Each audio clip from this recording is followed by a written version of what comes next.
ये इंसान ने सिर्फ यूएस को नहीं पूरी दुनिया को चौंका दिया है। आज एआई की रेस में अगर कोई लिस्टेड कंपनी आगे है तो वो ये चला रहे। सारी डिटेल्स सुनने के बाद आप भी बोलोगे वाह भाई सुंदर भाई मान गए। कल जब इंडिया सो रहा था तब गूगल ने अपने Q1 के अर्निंग्स को अनाउंस किए and oh my God, Google already इतनी बड़ी कंपनी है बट फिर भी अल्फाबेट गूगल की पेरेंट कंपनी ने 22% का रेवेन्यू ग्रोथ दिया है टू ऑलमोस्ट $110 बिलियन। और ये भी ठीक था, ये ग्रोथ के साथ साथ उनके ऑपरेटिंग मार्जिन्स भी इंप्रूव हुए हैं bye 2% to 36%।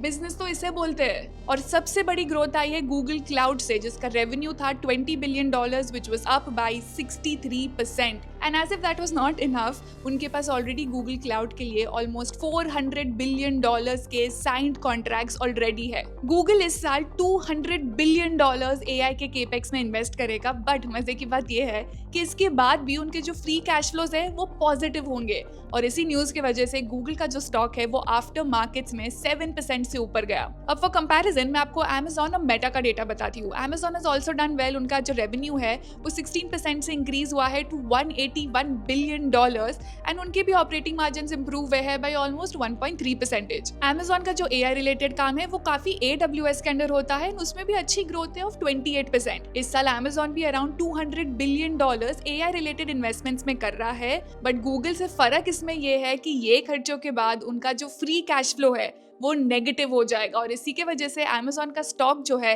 Despite having good earnings 3% से गिरा है।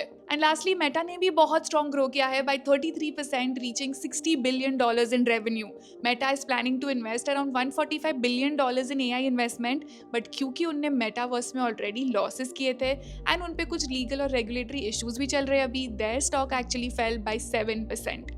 आपने कौन सी कंपनी में पैसा लगाया है? Let me know in the comments.